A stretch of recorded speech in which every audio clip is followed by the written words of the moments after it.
ഒരു വെബ്സൈറ്റ് സന്ദർശിക്കുമ്പോൾ കാണുന്ന 403 ഫോർബിഡൻ എറർ എന്നാൽ നിങ്ങൾ ആവശ്യപ്പെട്ട പേജ് കാണാൻ നിങ്ങൾക്ക് അനുവാദമില്ല, പെർമിഷൻ ഇല്ല എന്നാണ് അർത്ഥമാക്കുന്നത്. സെർവറിന് നിങ്ങൾ ആരാണെന്ന് മനസ്സിലാകുന്നുണ്ട്, പക്ഷേ ആ പ്രത്യേക ഫയലോ ഫോൾഡറോ നിങ്ങൾക്ക് തുറന്നു തരാൻ സെർവർ തയ്യാറല്ല.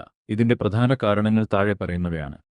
403 എറർ വരാനുള്ള പ്രധാന കാരണങ്ങൾ: തെറ്റായ file പെർമിഷനുകൾ, incorrect file permissions.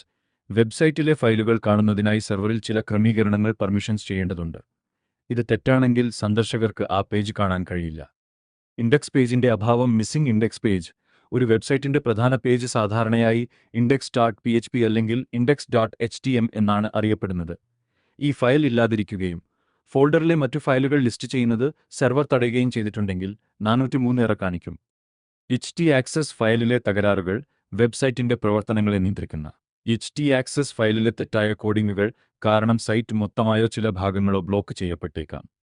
IP address block ചെയ്യുന്നത്. സുരക്ഷാ കാരണങ്ങളാൽ സെർവർ ചില പ്രത്യേക IP അഡ്രസ്സുകളെ തടയാറുണ്ട്. നിങ്ങളുടെ IP ഇത്തരത്തിൽ ബ്ലോക്ക് ചെയ്യപ്പെട്ടതാണെങ്കിൽ ഈ എറർ വരാം. സെക്യൂരിറ്റി പ്ലഗിനുകൾ. വേർഡ്പ്രസ് പോലുള്ള സൈറ്റുകളിൽ ഉപയോഗിക്കുന്ന സെക്യൂരിറ്റി പ്ലഗിനുകൾ ചിലപ്പോൾ തെറ്റായ രീതിയിൽ പ്രവർത്തിക്കുകയും ലോഗിൻ ചെയ്യാനുള്ള ശ്രമങ്ങളെ 403 എറർ വഴി തടയുകയും ചെയ്യാം. ഇത് എങ്ങനെ പരിഹരിക്കാം? URL പരിശോധിക്കുക. നിങ്ങൾ ടൈപ്പ് ചെയ്ത വെബ് വിലാസം കൃത്യമാണെന്നും ഒരു ഫോൾഡറിന് പകരം ഒരു ഫയലിന്റെ വിലാസമാണെന്നും ഉറപ്പുവരുത്തുക. ബ്രൗസർ കാഷ് ക്ലിയർ ചെയ്യുക. ബ്രൗസറിലെ പഴയ വിവരങ്ങൾ കാഷ് നീക്കം ചെയ്യുന്നത് ചിലപ്പോൾ ഈ പ്രശ്നം പരിഹരിക്കാൻ സഹായിക്കും. ഫയൽ പെർമിഷൻസ് പരിശോധിക്കുക. വെബ് ഡെവലപ്പർമാർ സാധാരണയായി ഫോൾഡറുകൾക്ക് 755 എന്നും ഫയലുകൾക്ക് 644 എന്നും പെർമിഷൻ സെറ്റ് ചെയ്യാറുണ്ട്. htaccess ഫയൽ പരിശോധിക്കുക. ഈ ഫയൽ താൽക്കാലികമായി റീനെയിം ചെയ്ത് നോക്കിയാൽ പ്രശ്നം ഇതിലാണോ എന്ന് മനസ്സിലാക്കാം. ഒരു ബിസിനസ്സിനെ സംബന്ധിച്ചിടത്തോളം വെബ്സൈറ്റിലുണ്ടാകുന്ന എറർസ് വെറും സാങ്കേതിക പ്രശ്നങ്ങളല്ല, മറിച്ച് അവ വലിയ സാമ്പത്തിക നഷ്ടങ്ങൾക്കും പ്രശസ്തിയെ ബാധിക്കുന്ന തകരാറുകൾക്കും കാരണമാകാറുണ്ട്. ബിസിനസ്സിൽ ഇത്തരം എററുകൾ ഉണ്ടാക്കുന്ന പ്രധാന ആഘാതങ്ങൾ താഴെ പറയുന്നവയാണ്. 1. സാമ്പത്തിക നഷ്ടം, റവന്യൂ ലോസ്. ഒരു ഉപഭോക്താവ് നിങ്ങളുടെ വെബ്സൈറ്റിൽ ഒരു സാധനം വാങ്ങാനോ സർവീസ് ബുക്ക് ചെയ്യാനോ എത്തുമ്പോൾ എറർ കാണുകയാണെങ്കിൽ അവർ ഉടൻ തന്നെ ആ സൈറ്റിൽ നിന്നും പിന്മാറും. വിൽപ്പന തടസ്സപ്പെടുന്നു. ഈ കൊമേഴ്സ് സൈറ്റുകളാണെങ്കിൽ ഓരോ മിനിറ്റിലും വലിയ തുകയുടെ ബിസിനസ് നഷ്ടപ്പെടാൻ ഇത് കാരണമാകും. പരസ്യ ചിലവ് നഷ്ടം. ഗൂഗിൾ ആഡ്സ് വഴിയോ മറ്റോ പണം നൽകിയ ആളുകളെ സൈറ്റിലേക്ക് എത്തിക്കുമ്പോൾ അവർക്ക് എറർ പേജാണ് ലഭിക്കുന്നതെങ്കിൽ ആ പരസ്യത്തിനായി ചിലവാക്കിയ പണം വെറുതെയാകുന്നു. 2. വിശ്വാസ്യത തകരുന്നത്, ലോസ് ഓഫ് ട്രസ്റ്റ്. ഒരു വെബ്സൈറ്റ് എന്നത് ആ ബിസിനസിന്റെ മുഖമാണ്. അവിടെ എററുകൾ പതിവാകുന്നത് കമ്പനിയുടെ പ്രൊഫഷണലിസത്തെ ബാധിക്കും. സുരക്ഷാ ആശങ്ക.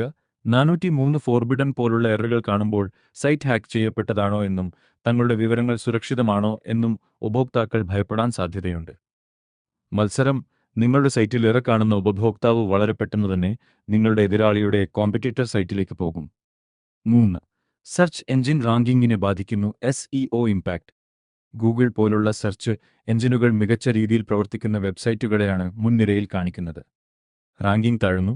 വെബ്സൈറ്റിൽ എററുകൾ പതിവായാൽ ഗൂഗിൾ ആ സൈറ്റിനെ വിശ്വസിക്കില്ല. ഇത് സെർച്ച് റിസൾട്ടുകളിൽ നിങ്ങളുടെ സൈറ്റ് പിന്നിലേക്ക് പോകാൻ കാരണമാകും. 4. പ്രവർത്തന ചിലവ് വർദ്ധിക്കുന്നു, ഓപ്പറേഷണൽ കോസ്റ്റ്സ്. എററുകൾ ഉണ്ടാകുമ്പോൾ അത് പരിഹരിക്കാൻ വേണ്ടി ബിസിനസ് സമയം കൂടുതൽ ചിലവാക്കേണ്ടി വരുന്നു. Customer support. എറർ വരുമ്പോൾ ധാരാളം ഉപഭോക്താക്കൾ പരാതിയുമായി വരും. ഇവ കൈകാര്യം ചെയ്യാൻ കൂടുതൽ ജീവനക്കാരെയും സമയവും വേണ്ടിവരുന്നു. സാങ്കേതിക ചിലവ്.